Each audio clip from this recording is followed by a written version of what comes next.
Hello guys, welcome back to my channel. Golden future 0 से minute में आपका welcome है। दोस्तों, आज की टॉपिक हमारी है यूपी बोर्ड 2024 में हिंदी में संदर्भ कैसे लिखें। बहुत सारे ऐसे स्टूडेंट हैं जिन्हें संदर्भ लिखना नहीं आता, और ये संदर्भ कितने काम की चीज़ है आपको तो पता होना चाहिए। सबसे पहले आपका जो पद्यांश दिया जाता है, यानी 20 नंबर मार्क के बाद, फिर उसके बाद जब गद्य में एक पैसे दिया जाता है और उसी तरह से पद्य में भी एक पैराग्राफ दिया जाता है जिसमें आपको संदर्भ लिखने होते हैं। संदर्भ लिखना सबसे बड़ी बात होती है। अगर आपका संदर्भ सही है तो आपका जो भी उससे रिलेटेड प्रश्न उत्तर होता है वो भी सही माना जाता है, उसकी व्याख्या भी सही मानी जाएगी। अगर आपका संदर्भ गलत हो गया तो वो भी सही नहीं माना जाता। तो दोस्तों, मैं बात करने वाला हूँ कि हिंदी में संदर्भ लिखना कितना इम्पोर्टेंट चीज़ है, कितनी बड़ी चीज़ है। ये बहुत समझना हर एक स्टूडेंट के लिए बहुत ज़रूरी है, चाहे वो क्लास 10th का हो, चाहे वो क्लास 12th का हो। हिंदी में संदर्भ लिखना आना बहुत ज़रूरी है। और हाँ, बात करता हूँ संदर्भ लिखने से पहले, अगर अभी तक आपने हमारे चैनल को सब्सक्राइब नहीं किया है तो चैनल को सब्सक्राइब ज़रूर कर लें। वीडियो को लाइक, कमेंट और शेयर भी कीजिएगा, ताकि और भी स्टूडेंट्स जिनको ये चीज़ नहीं पता है वो भी जानकारी हो जाए। और भी इम्पोर्टेंट बात ये करता हूँ कि संदर्भ लिखने के लिए सबसे पहले आवश्यक चीज़ें या ज़रूरी बातें क्या होती हैं, यानी संदर्भ हम कैसे लिखें, क्वेश्चन ही उठता है ना। तो संदर्भ लिखने के लिए सबसे पहले क्या होता है, हमें उस पाठ का नाम पता होना चाहिए। ठीक है, जहाँ से वह पैराग्राफ लिया गया हो, जहाँ से गद्य या पद्य उठाया गया हो, वो पता हो कि कौन से पाठ का है।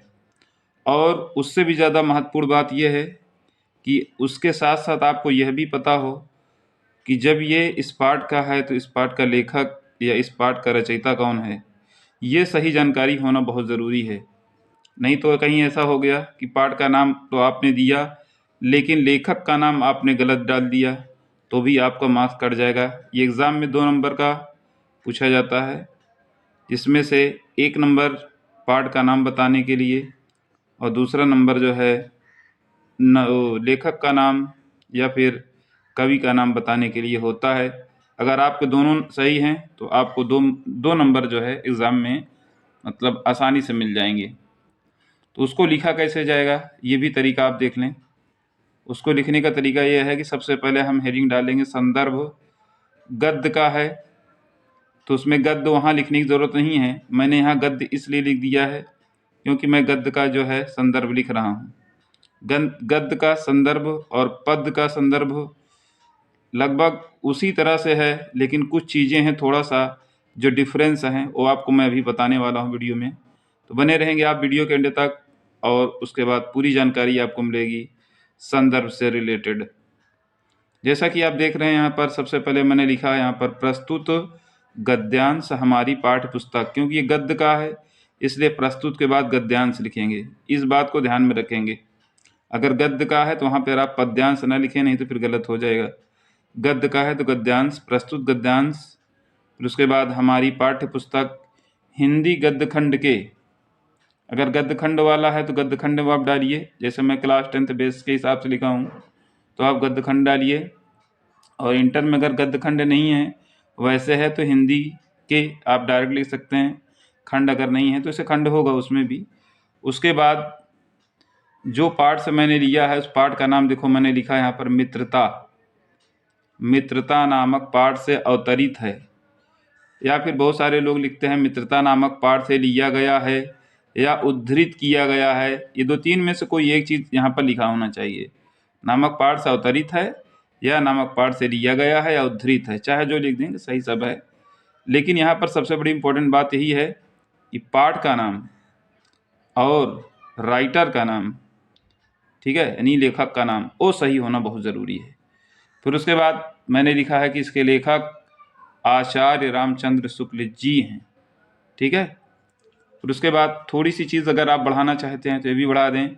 ये प्रसंग में आ जाता है ना, इसको आप कह लीजिए प्रसंग। क्या कहेंगे?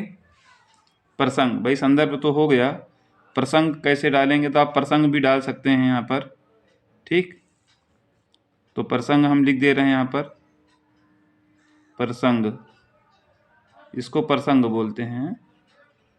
ठीक, प्रसंग वो चीज़ होता है कि लेखक ने किसके बारे में वर्णन किया है, वो तो पैराग्राफ को देखकर हमको पता चलेगा, और यहाँ पर हम संकेत भी डाल देंगे। अभी तो हमको पता नहीं कौन सा पैराग्राफ एग्ज़ाम में आने वाला है, लेकिन आएगा ये पता है। ठीक है, तो उस संकेत के हिसाब से संदर्भ मैंने इसे पार्ट नंबर 1 मान के चला है यहाँ पर। और उसके बाद इसका प्रसंग इस तरह से होगा कि इस गद्यांश में उन्होंने अच्छे मित्र की विशेषताओं का वर्णन किया है। मतलब अच्छे मित्र की पहचान क्या होती है। तो आइए दोस्तों बात कर लेते हैं हिंदी संदर्भ पद की, यानी पद का संदर्भ कैसे लिखा जाता है, और ये भी कितनी इम्पोर्टेंट चीज़ है, ये चीज़ हमको समझना है। पद जो है दोहा टाइप का आता है ना, आप जानते हैं पद क्या चीज़ है, गद्य क्या है, दोनों में अंतर आपको तो पता होना चाहिए, नहीं फिर संदर्भ आपका गलत हो जाएगा। तो संदर्भ पद का कैसे देंगे वो भी ध्यान से देखें। यहाँ पर जैसे प्रस्तुत वहाँ गद्यांश लिखे थे, तो यहाँ लिखेंगे प्रस्तुत पद्यांश। पद का है तो पद्यांश, बहुत सीधी सी और सरल बात है, उसमें कोई दिक्कत नहीं है। प्रस्तुत पद्यांश, उसके बाद फिर लिखेंगे हमारी पाठ्य पुस्तक हिंदी पद खंड के, ये पद हैं, ठीक है, पद खंड के पद शीर्षक से अवतरित है या पद शीर्षक से लिया गया है। इसके रचयिता, हाँ ध्यान ये देना है, यहाँ पर जो जैसे हम लोग वहाँ गद्य में लेखक लिखते हैं, तो यहाँ पे रचयिता लिखेंगे। इसके रचयिता सूरदास, यहाँ लिखा है, पहला पद है सूरदास का, उसी का मैंने लिया है। सूरदास जी हैं, रचयिता कौन है, सूरदास जी हैं। फिर उसके बाद देखिए, आप पद वाले में पद्यांश देखा आपने और गद्य वाले में गद्यांश, यही है। तो कितनी आसान सी चीज़ है, इसको हर कोई आसानी से लर्न करके एग्ज़ाम में अच्छा नंबर ला सकता है। अगर एग्ज़ाम की तैयारी कर रहा है तो उसमें कोई बहुत बड़ी बात नहीं है। लेकिन और भी जो चैप्टर हैं, चैप्टर का नाम और लेखक और कवि का नाम जो है अगर याद करेंगे तो आपके लिए बहुत ज़्यादा ही अच्छा होगा, बहुत ही अच्छा रहेगा। ठीक है, तो ज़रूरी नहीं कि इसी में से दे, हो सकता है आगे वाले पार्ट से दे दे। ठीक है, ये तो मैं आपको बता रहा हूँ संदर्भ लिखा कैसे जाएगा, ये चीज़ मतलब ऐसा हर पार्ट किसके हिसाब से होगा। लेकिन मतलब जो बेस मैं बताया हूँ ना, प्रस्तुत पद्यांश हमारी पाठ्य पुस्तक हिंदी पद खंड के, अब पद का है तो पद से लिख दीजिए, या फिर और कहीं से लिया गया है तो उस शीर्षक से अवतरित किया गया है। अब जैसे इसके रचयिता सूरदास हैं, हो सकता है अगले रचयिता तुलसीदास जी हों या फिर और कोई कवि हो। ठीक है, मतलब ज़रूरी नहीं कि आप सिर्फ इन्हीं का नाम डालेंगे, अगर इनका पद है तो इनका नाम डालना है, और इनका पद नहीं है किसी और का है तो उसको आप चेंज कर देंगे।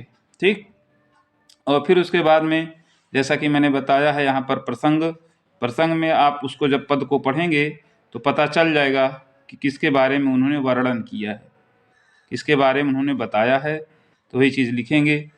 जिसके बारे में उन्होंने वर्णन किया है उसी के बारे में आपको लिख देना है। इस पद में उन्होंने श्री कृष्ण के इसमें कमल रूपी चरणों की वंदना की है, हो सकता है उसमें और कोई चीज़ का वर्णन होगा, तो आपको ये चीज़ डालना है। तो दोस्तों आज की वीडियो कैसी लगी, उम्मीद करता हूँ वीडियो आपको काफ़ी अच्छी लगी होगी। और इससे पहले की भी हमारी वीडियो संदर्भ बेस पर मैंने बनाया है, आप चाहें तो उसको भी देख सकते हैं, वो भी इसी तरह से सेम है, और दोनों आपके लिए जो है यूज़फुल है। ठीक है, वैसे तो मेरी वीडियो इंग्लिश पे ही जाती है, लेकिन एग्ज़ाम को देखते हुए हमने कहा हिंदी में पास होना अनिवार्य है, इसलिए हिंदी में कम से कम विद्यार्थियों को इतना पता रहे कि संदर्भ कैसे लिखा जाता है। ये आज की हमारी टॉपिक है। ठीक है, और उम्मीद करता हूँ कि ये टॉपिक आपको काफ़ी अच्छी लगी होगी। बहुत सारे स्टूडेंट्स हमारी पिछली वीडियो से संदर्भ लिखना सीखे हैं, और इस बार 2024 में जो बैठने वाले स्टूडेंट हैं तो कम से कम वो भी हिंदी में संदर्भ ज़रूर लिख लेंगे। मतलब ऐसा नहीं होगा कि उन्हें हिंदी संदर्भ लिखना नहीं आता। तो दोस्तों आपने देखा यूपी बोर्ड 2024 में संदर्भ कैसे लिखें, इसके लिए हमने जो वीडियो दी है ये काफ़ी आपके लिए यूज़फुल और लाभकारी हो सकती है। लाभकारी हो सकती नहीं बल्कि होगी, ये कह लें, क्योंकि कोई संभावना की बात नहीं है। मतलब 100% है कि संदर्भ आपको लिखना है तो लिखना है। ठीक है, तो संदर्भ गद्य का हमने बता दिया आपको, गद्य का कैसे गद्यांश, प्रस्तुत गद्यांश, और यहाँ पे जहाँ इसके लेखक, पाठ का नाम, लेखक का नाम तो ये तो चेंज होता ही रहता है, संदर्भ जो है उसी के अकॉर्डिंग चेंज होता है। अच्छा, बाकी जो कुछ लिखना है सब कुछ इसी तरह लिखा जाएगा, सिर्फ पाठ का नाम और लेखक का नाम चेंज हो सकता है। जैसा पैराग्राफ होगा उसी के अकॉर्डिंग उसका वो होगा। इसी तरीके संदर्भ में पद था तो पद्यांश, और फिर जहाँ लेखक था हमारा रचयिता हमने किया है, और पद अगर सूरदास का है तब तो यही संदर्भ लिखिए, और पद अगर किसी और का है तो उस हिसाब से संदर्भ लिखकर आपने एग्जाम में अच्छे नंबर लाएं। ठीक है, तो दोस्तों आज की वीडियो हमारी यहीं तक, मिलते हैं नेक्स्ट वीडियो में, तब तक के लिए थैंक्स। ओके।